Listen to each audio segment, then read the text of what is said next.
Seigneur a décrété, n'adorez que lui, et marquez de la bonté envers les pères et les mères. Si l'un d'eux ou tous deux doivent atteindre la vieillesse auprès de toi, alors ne leur dis point fi et ne les brusque pas, mais adresse-leur des paroles respectueuses. Et par miséricorde, abaisse pour eux l'aile de l'humilité et dis, ô mon Seigneur, fais-leur à tous deux miséricorde comme ils m'ont élevé tout petit. Votre Seigneur connaît mieux ce qu'il y a dans vos âmes. Si vous êtes bons, il est certes pardonneur pour ceux qui lui reviennent se repentant, et donne aux proches parents ce qui lui est dû, ainsi qu'aux pauvres et aux voyageurs en détresse, et ne gaspille pas indûment. Car les gaspilleurs sont les frères des diables, et le diable est très ingrat envers son Seigneur. Si tu t'écartes d'eux à la recherche d'une miséricorde de ton Seigneur, que tu espères, adresse-leur une parole bienveillante, et ne tuez pas vos enfants par crainte de pauvreté. C'est nous qui attribuons leur subsistance, tout comme à vous. Les tuer, c'est vraiment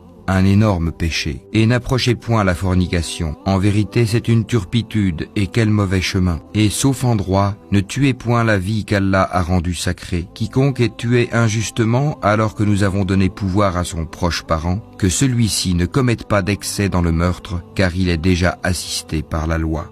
Et n'approchez les biens de l'orphelin que de la façon la meilleure, jusqu'à ce qu'il atteigne sa majorité. Et remplissez l'engagement, car on sera interrogé au sujet des engagements. Et donnez la pleine mesure quand vous mesurez, et pesez avec une balance exacte. C'est mieux pour vous, et le résultat en sera meilleur. Et ne poursuis pas ceux dont tu n'as aucune connaissance. L'ouïe, la vue et le cœur, sur tout cela, en vérité, on sera interrogé.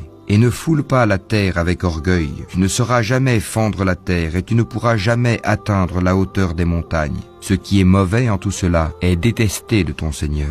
Et si vous punissez, infligez à l'agresseur une punition égale au tort qu'il vous a fait. Et si vous endurez, cela est certes meilleur pour les endurants. Et ne dévorez pas mutuellement et illicitement vos biens, et ne vous en servez pas pour corrompre des juges, pour vous permettre de dévorer une partie des biens des gens injustement et sciemment. Ô les croyants, que les uns d'entre vous ne mangent pas les biens des autres illégalement, mais qu'il y ait du négoce légal entre vous, par consentement mutuel, et ne vous tuez pas vous-même. Allah en vérité est miséricordieux envers vous. Et quiconque commet cela par excès et par iniquité, nous le jetterons au feu. Voilà qui est facile pour Allah. Dis, mon Seigneur n'a interdit que les turpitudes, les grands péchés, tant apparentes que secrètes, de même que le péché, l'agression sans droit, et d'associer à Allah ce dont il n'a fait descendre aucune preuve, et de dire sur Allah ce que vous ne savez pas. Très certainement, nous avons exposé tout ceci dans ce Coran afin que les gens réfléchissent. Mais cela ne fait qu'augmenter leur répulsion.